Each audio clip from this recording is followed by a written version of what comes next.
Good morning, wrestling fans. Welcome to PWR today for Wednesday morning. It's March 10th, 2021. I'm the man they call Meathead, and joining us from his weekend off is the man they call Matthew Thomas. Good morning, Matthew.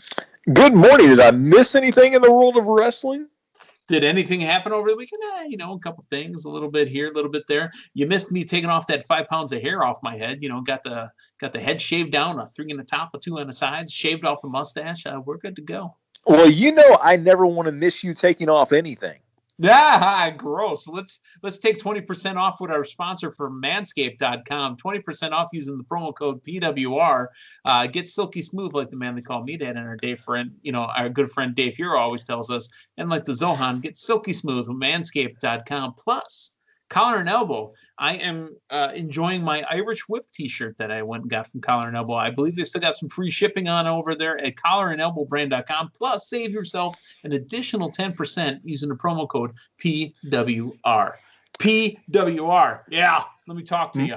My goodness, some really good clearance specials over there at Collar and Elbow as well, too. I was perusing the site for an order that I'm going to place here in the near future, and I'm a big fan, and I think it's actually a clearance item right now of the Thank You for Wrestling shirt that's kind of like the old shopping bag logo, Yeah.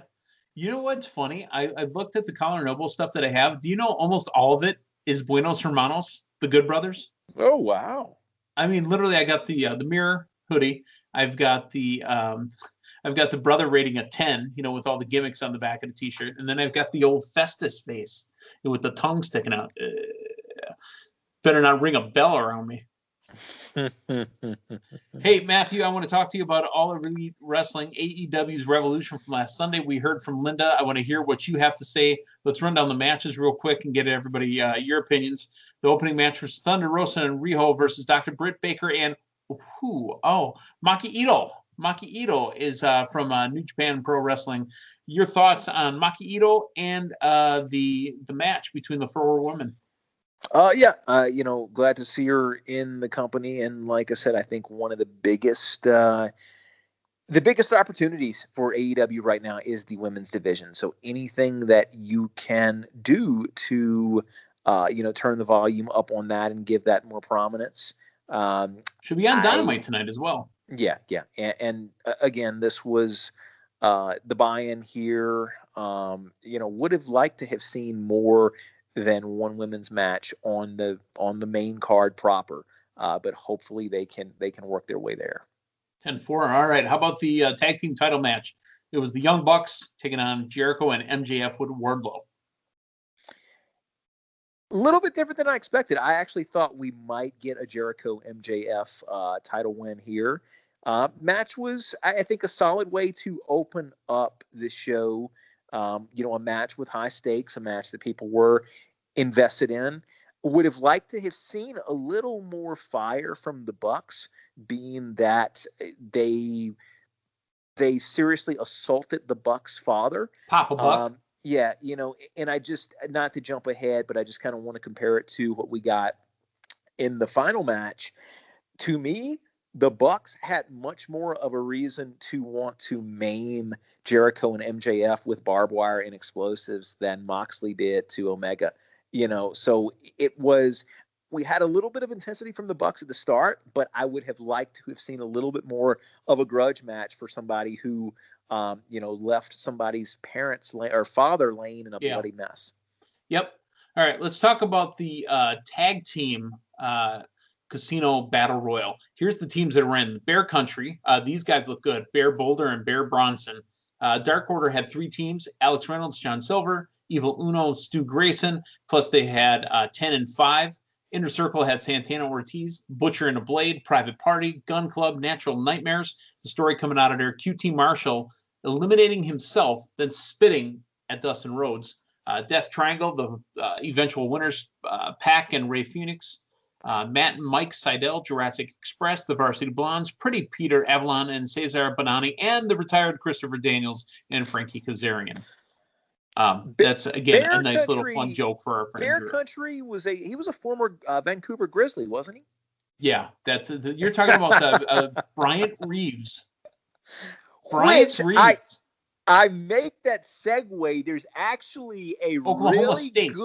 really good documentary on Amazon Prime now, Finding Big Country, about a rabid Vancouver Grizzlies fan on her quest to find Brian Reeves in I think it was last year or year before. It's a really recent documentary. Strong suggested viewing from yours truly.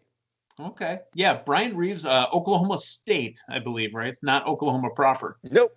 Oklahoma State University. You got it right. Wow, that is a pull from out of nowhere. I remember that flat buzz top haircut. Yeah. Yeah, and that's the thing. Vancouver Grizzlies, I did not realize that the franchise was as short-lived as it was, but as short-lived in Vancouver. In Vancouver.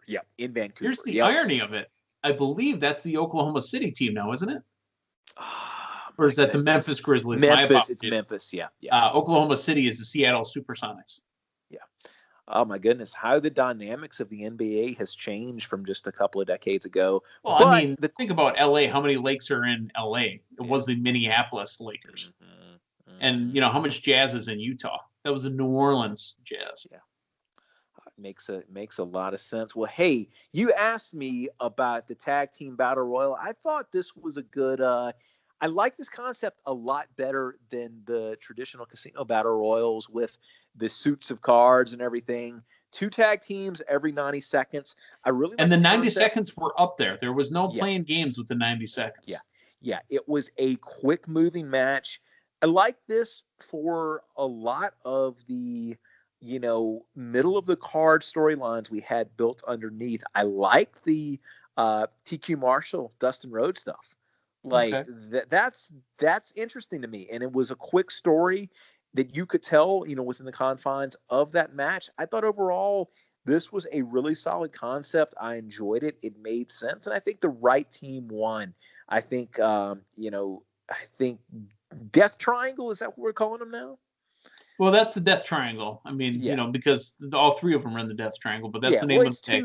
It's 2 sides of the Death Triangle. Right. It's 2/3 of the Death Triangle. Brother is the 3rd part of it. But, they are the Lucha Brothers. But when you got Pac in there with Ray Phoenix, that's Death Triangle. Yeah. No, thumbs up to that match. Okay. It seemed kind of noisy at certain spots, but it wasn't the worst. Again, the story really is, I thought Jurassic Express was going to make it. I thought it was built for Jungle Boy to survive the 2 of them, and then he didn't. So, tag team title match coming up for those guys. AEW women's title match, Hikaru Shida against the World Women's Title Eliminator Tournament winner, Ryo Mizunami. Mizunami will be on Dynamite tonight as well. Your thoughts on the match? It just didn't live up to the conclusion of a women's tournament, and that's absolutely nothing on the 2 people in the ring. I thought the actual match was a hard-fought contest. Just like what we got with this tournament, this was a chance for them to hit the reset button, really build that women's division, and this just felt like another women's title match as opposed to the conclusion of a major tournament. They really need to turn that volume up in the women's division. Chuck Taylor and Orange Cassidy, Miro and Kip. Business, I think, was done to a certain extent. What did we say needed to happen on? In our preview of this, Miro needed to look like a monster, and we're getting closer to that. We're not all the way there yet, but we're getting closer to that. And the fact that there's potentially some dissension between him and Kip, I think, is a good thing.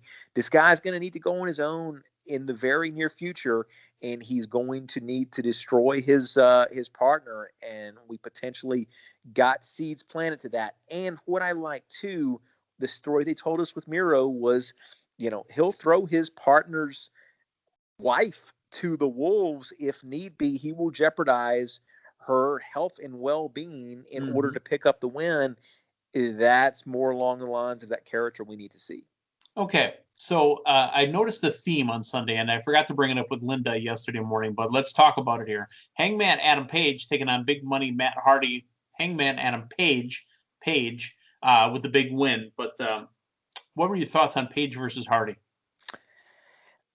I think as far as just a one-on-one storytelling match, this was probably my favorite match of the night. There was nothing overall flashy here, but they told a great story, and this was what Adam Page needed right now. I mean, at the end of the day, this was Adam Page being elevated by defeating somebody with the repertoire of a Matt Hardy, and I liked what they did with the Dark Order at the end.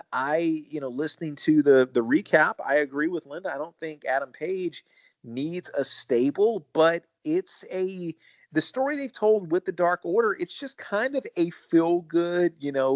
I'm happy when I see them on. Are you only good happy terms. when it rains? I'm only happy when it rains. That's a bunch of garbage. When it rains, Adam Page falling on the Dark Order like raindrops, huh? Fair enough. Hey, let's talk the Face of the Revolution ladder match. So Adam Page won that match. American Nightmare Cody Rhodes, the Murder Hawk Monster Lance Archer, Penta El Zero Mito of the Death Triangle, Scorpion Sky, Platinum Max Caster, and a surprise competitor ended up beating Ethan Page. All ego Ethan Page. The winner of the match, grabbing the ring from Sonic the Hedgehog, was Scorpio Sky.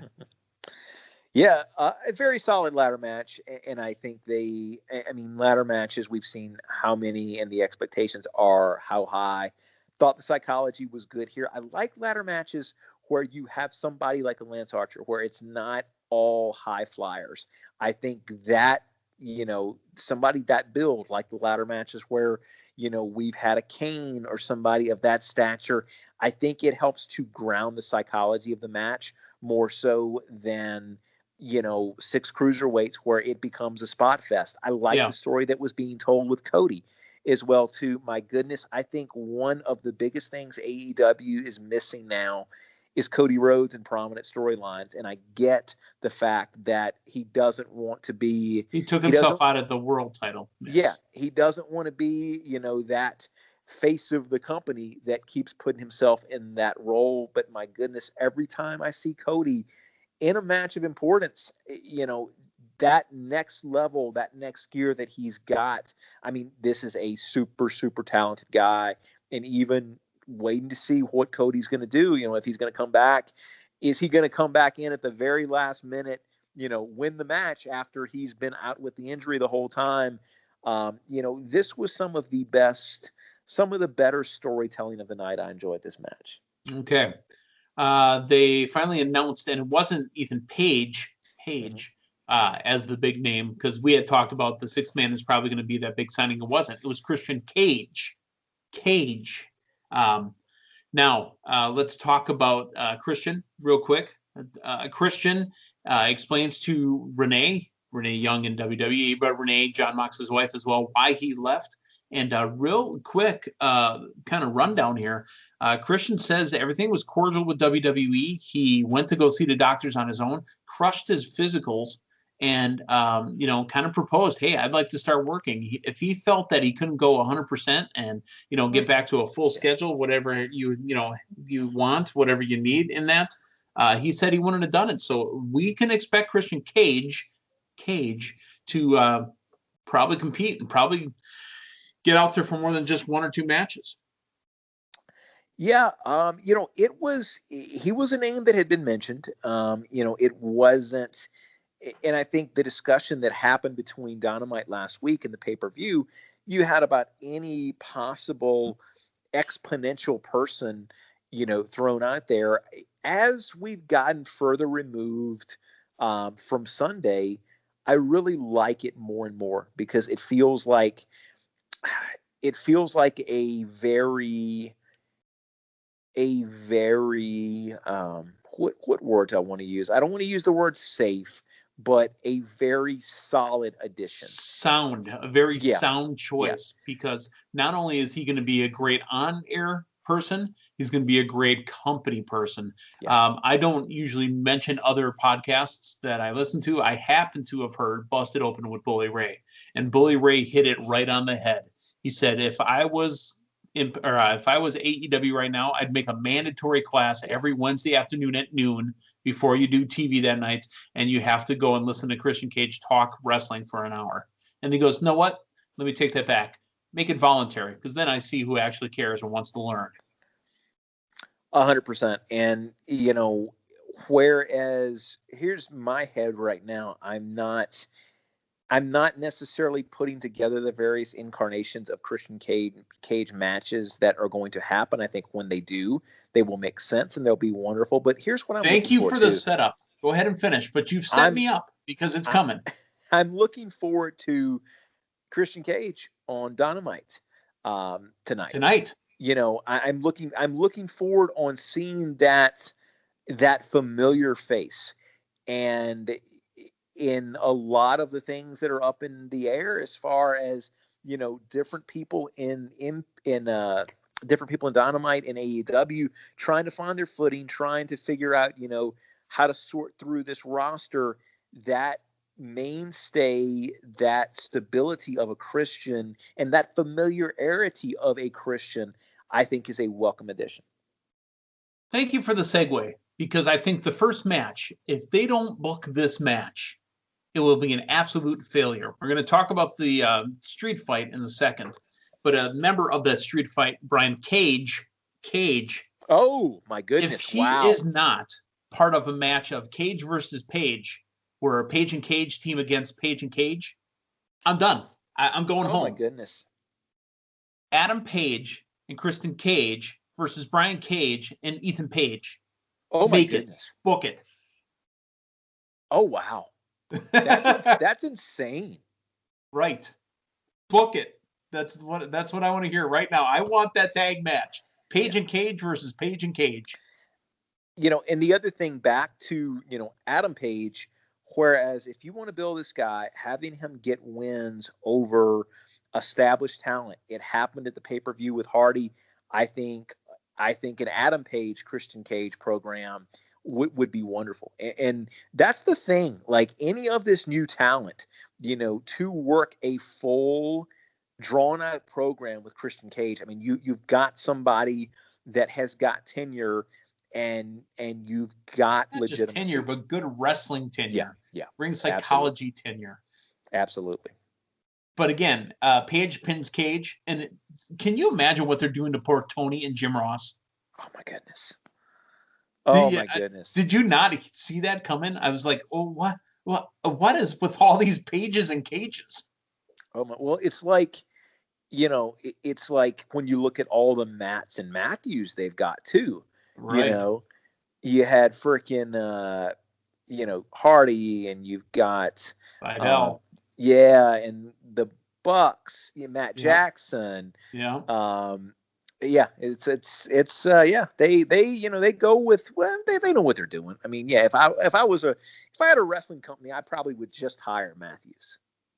Cage and Page versus Cage and Page. You know what's ironic about the name Matt? The NFC North, at one point, 4 of the 5 head coaches were named Matt.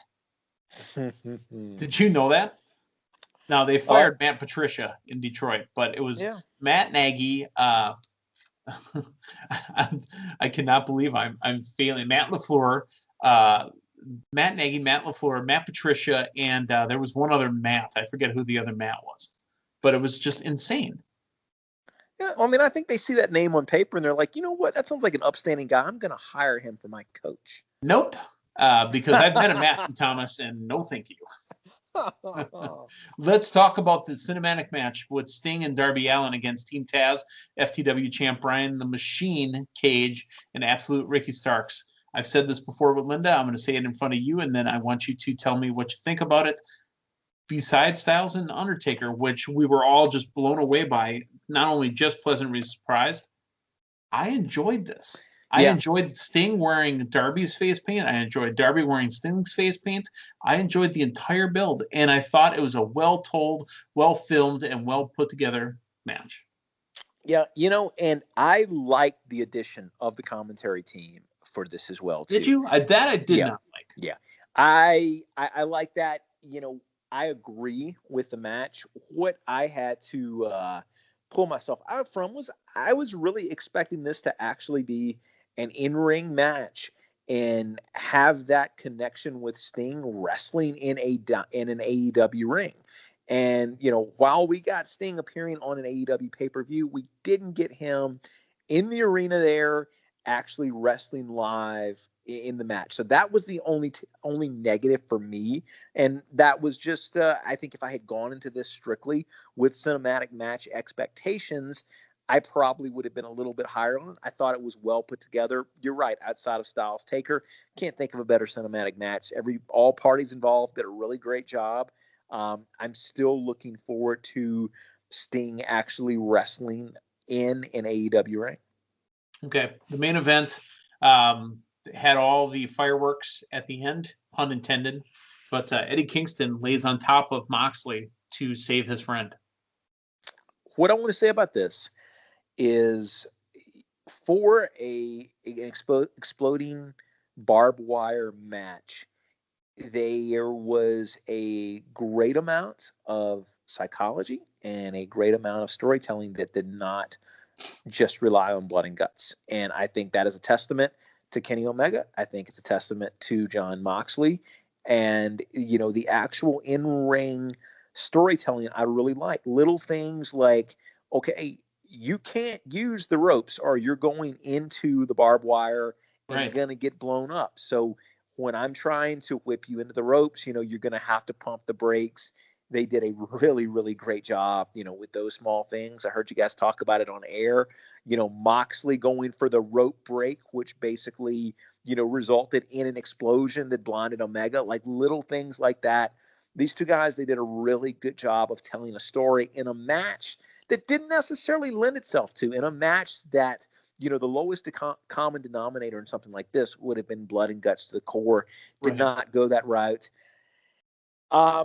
It's hard to talk about this match without talking about that ending. And that's the unfortunate thing, is that, that's so much of what I think this match is going to be overshadowed by. It was just a very unfortunate circumstance for, everybody for all involved. The players involved. Yeah. Honestly.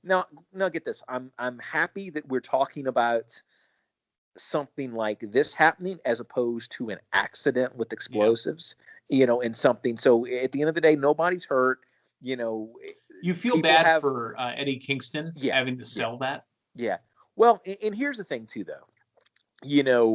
He's down crouched like that over top of Moxley. He's hearing stuff, but this guy visually probably doesn't see what's going on.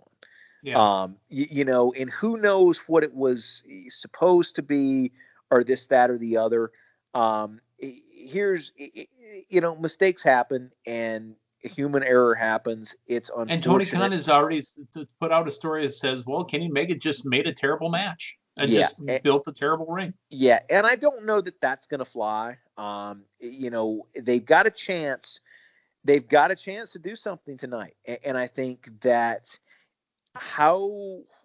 what goes on here tonight is going to go a long ways towards people's impression of this whole thing. I, for one, think that the right call might actually be for, whether it's Tony Khan, whether it's somebody else, to just straight up break kayfabe and say, hey, this was what it was. We're not going to insult your intelligence. I don't know that you can just roll this into Jon Moxley is a faulty, or Kenny Omega is a faulty electrical engineer.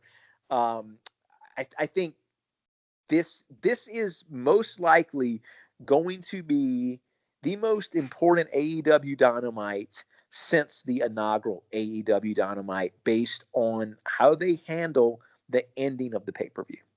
Okay. Let's talk about what's coming up tonight on Dynamite. The War Council, which is a segment to see how they feel in the inner circle. What are you expecting out of this? If you listen closely to what MJF said about the changes that needed to take place in the inner circle, I think this means that they need a new leader, and that's MJF. Matt Jackson and Ray Phoenix, now that they are going to be battling for the tag team championships. Matt Jackson and Ray Phoenix, first time ever, one-on-one. I think this is going to be a really good match. You get the Bucks in singles competition, you get Ray Phoenix involved.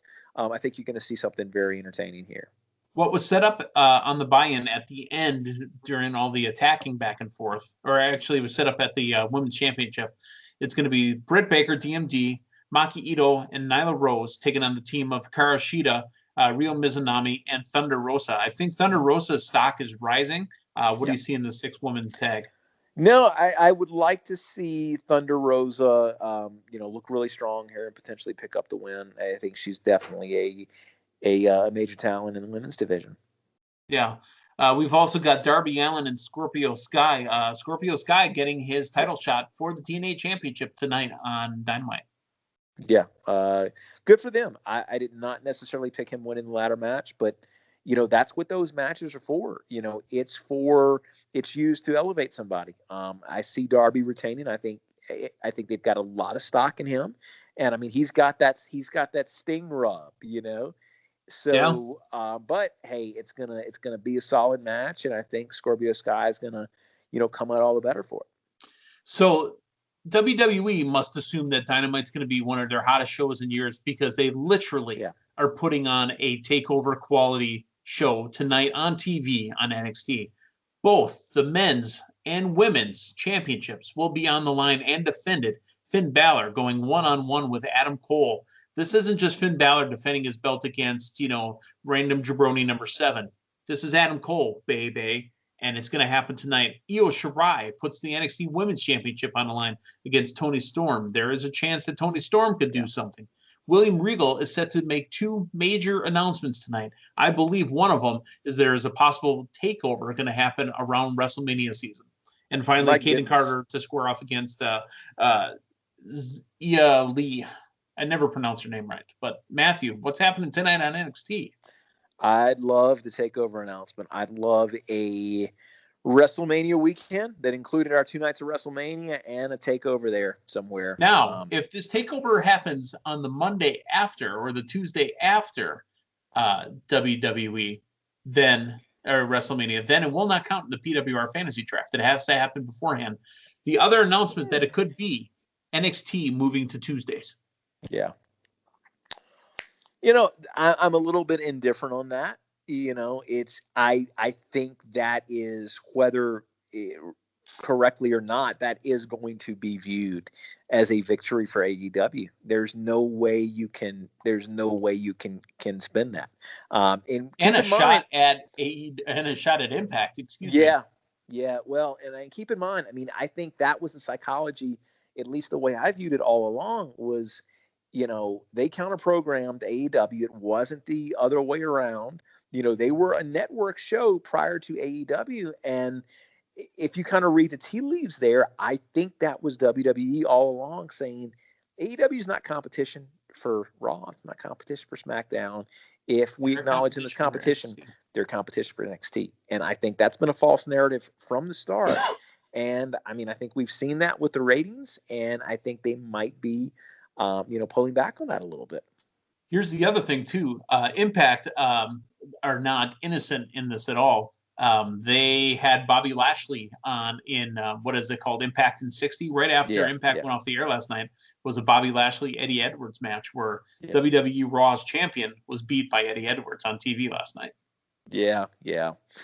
I enjoy the archival footage. It's interesting, the programming that they do there. That's a lot of talk there, Matthew Thomas. We talked lots of wrestling. We've got big action tonight. Tomorrow morning, we will be talking about all the results, everything that's happened, and the big announcements. Plus, are there title changes? Plus, what's going on AEW Dynamite? Where's Christian going next? Are we going to get Cage and Page versus Cage and Page? That's the match you need to book right there. Cage and Page versus Cage and Page. Well, for Matthew Thomas, I'm the man they call Meathead. Hey, thanks for stopping by. So long, everyone.